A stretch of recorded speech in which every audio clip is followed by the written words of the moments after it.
ఈరోజు తెలుగుదేశం పార్టీ రాష్ట్ర వాణిజ్య విభాగం అధ్యక్షులు డుండి రాకేష్ గారు మనతో ఉన్నారు.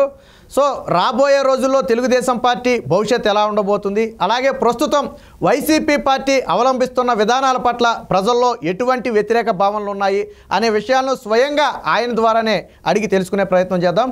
నమస్కారం సార్. నమస్తే అండి. అయితే అతి ప్రధానంగా ఇప్పుడు రాష్ట్ర వ్యాప్తంగా చర్చనీయాంశంగా మారిన అంశం ఏంటంటే వైసీపీ పార్టీ నుంచి కొంతమంది కీలక ఎమ్మెల్యేలు బయటకు వచ్చే ప్రయత్నం చేయటం, ఇదే సందర్భంలో జగన్మోహన్ రెడ్డి గారి నిర్ణయాల పట్ల అసంతృప్తి వ్యక్తం చేస్తున్నట్టుగా ఒక చర్చ అయితే నడుస్తుంది. సో ఇది దేనికి సంకేతం అంటారు, ఇలా ఎమ్మెల్యేలందరూ కూడా బయటకు రావటం? జగన్మోహన్ రెడ్డి ప్రభుత్వం ఏర్పడిన దగ్గర నుంచి కూడా మనం ఎన్నోసార్లు చెప్పాం, జగన్మోహన్ రెడ్డి ఒంటెద్దు పోకట వల్ల, జగన్మోహన్ రెడ్డి పిచ్చి నిర్ణయాల వల్ల రాష్ట్ర ప్రజలు ఇబ్బంది పడుతున్నారు అని. అలాగే జగన్మోహన్ రెడ్డి అధికారంలోకి వచ్చిన తర్వాత మనం చూసినట్టయితే ఫస్ట్ వాళ్ళ అమ్మ చెల్లి ఆయన వదిలేశారు, ఆ తర్వాత ఆయన పార్టీలో ఒక ఎంపీ ఆయన వదిలేశాడు. కొంతమంది క్యాడరే మాకు ఇక్కడ న్యాయం జరగట్లేదు, జగన్మోహన్ రెడ్డి నిర్ణయాలు బాగాలేదని జగన్మోహన్ రెడ్డిని వదిలేశారు. ఆ తర్వాత వాళ్ళ ఎమ్మెల్యేలు కొంతమంది నెల్లూరులో కానివ్వండి, అమరావతిలో కానివ్వండి ఆయన వదిలేశారు.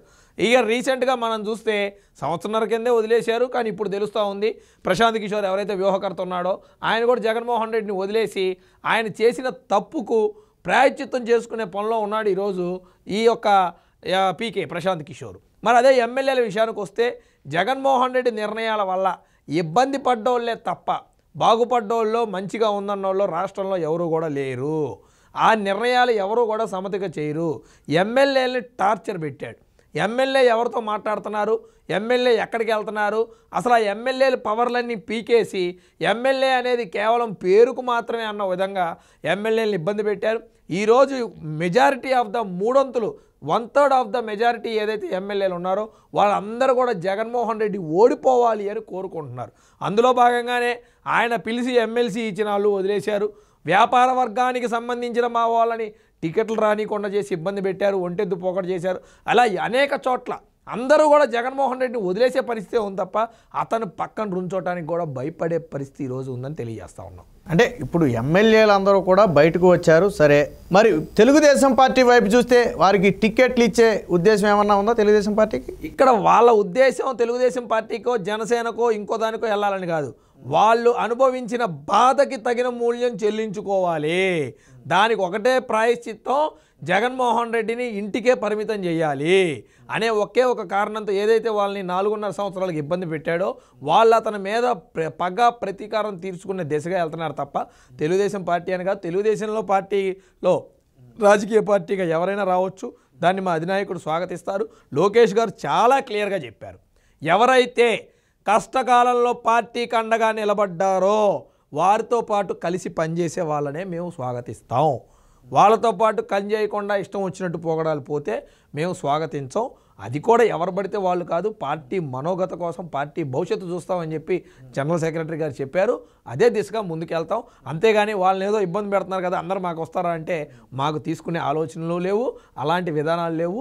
బట్ రాజకీయంగా ఎవరు వచ్చినా సరే స్వాగతిస్తాం అంతే. అయితే మీ యువనేత నారా లోకేష్ మీద గెలిచినటువంటి ఆళ్ల రామకృష్ణారెడ్డి కూడా ఇప్పుడు పార్టీ నుంచి బయటకు వచ్చాడు. అయితే జగన్మోహన్ రెడ్డి పార్టీ నుంచి బయటకు పంపేశాడని చెప్పి వాదన అయితే వస్తుంది. సో దీన్ని ఎలా చూస్తారు మీరు? ఒక ఉదాహరణ తీసుకోండి. జగన్మోహన్ రెడ్డి పార్టీ నుంచి పొమ్మను లేక పొగబట్టి ప్రతి ఒక్కరిని పోగొట్టారు.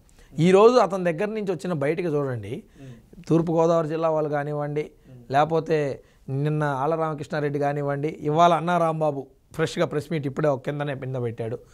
మేము రాజకీయాలకు దూరంగా ఉండదలుచుకున్నాం అని వాళ్ళే స్టేట్మెంట్ ఇస్తున్నారు. అంటే ఎంత మనక్షోభకు గురి చేశాడో చెప్పండి.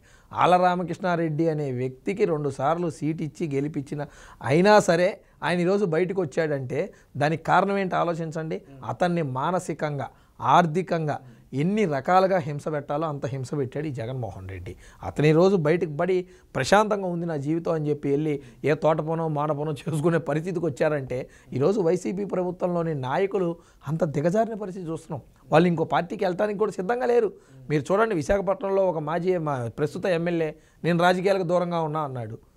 ఇవాళ అన్నా రాంబాబు రాజకీయాలకు దూరంగా ఉన్నా, ఆళ్ల రామకృష్ణారెడ్డి రాజకీయాలకు దూరంగా ఉన్నా, వీళ్ళంతా రాజకీయాల నుంచి విరమించుకుంటున్నారు.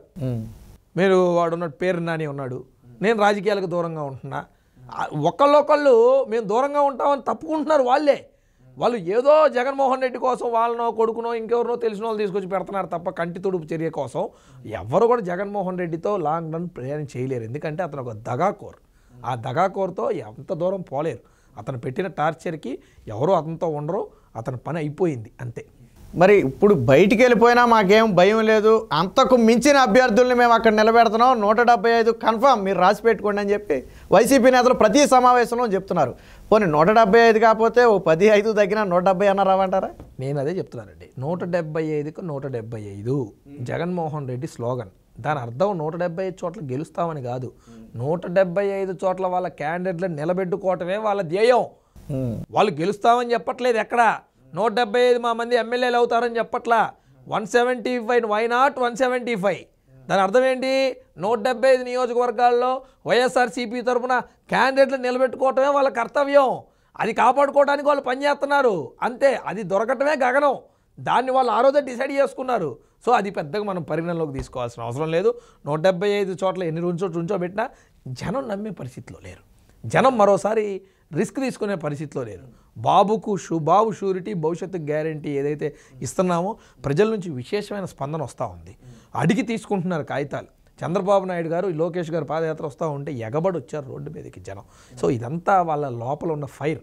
ఆ ఫైర్ రేపు ఖచ్చితంగా సరైన టైంలో బటన్ నొక్కి సమాధానం చెప్తారు. అంటే జగన్మోహన్ రెడ్డి గారు ఏం తక్కువ చేసినట్టుగా అయితే కనపట్లేదు. మరి ఆయన పథకాల రూపంలో దాదాపు 3 లక్షల కోట్ల రూపాయలు నేను డీబీటీ ద్వారా అకౌంట్లు వేసాయని చెప్తున్నారు. మరి లబ్ధి పొందిన వాళ్ళు ఓటేరంటారా? 3 లక్షలు ఇచ్చారా, 30 లక్షలు ఇచ్చారా కాదండి సమస్య. మన దగ్గర పోయింది ఏంటి, మనం నష్టపోయింది ఏంటి, అది ఈరోజు ప్రజలు చూసేది. మీరు గుర్తుపెట్టుకోండి, సంవత్సరం పాటు ఎవరైనా సరే ఏదైనా లెక్కేసుకుంటే వాళ్ళకు వచ్చే ఆదాయం ఎంత, పోయే ఖర్చు ఎంత. ప్రతి చిరు వ్యాపారస్తుడు, ప్రతి కుటుంబంలోని మహిళలు లెక్కలు వేసుకుంటారు. నాకు నెలకు ఎంత ఆదాయం వస్తుంది, ఎంత ఖర్చు పెడుతున్నానని. ఈరోజు జగన్మోహన్ రెడ్డి ఇచ్చేదానికన్నా లాక్కునేది ఎక్కువైంది. ఆ భరాయించలేకపోతున్నారు ఆ బాధ. సో ఇచ్చాము అనేది పేరుకే, అది నామకే వాస్తీగా ఇస్తున్నారు. దాని అసలు నిజం అందులో ఏమీ లేదని ప్రజలకు ఆ రోజే అర్థమైపోయింది. సో ఖచ్చితంగా ప్రజలకు మనసుకు తెలుసు, ఇది బోటప్పకు బటన్ నొక్కుతున్నాడు, పైన ఒక బటన్ నొక్కి ఇస్తున్నా అని చెప్తున్నాడు, కింద ఇంకో బటన్ నొక్కి మన దగ్గర నుంచి లాక్కుంటున్నారని వాళ్ళకి చాలా క్లియర్గా అర్థమైంది. వాళ్ళని ఎవరు కూడా ప్రజల్ని మోసం చేయలేరు. సో దానికి ఖచ్చితమైన మూల్యం చెల్లించుకోక తప్పదని చెప్తున్నాను.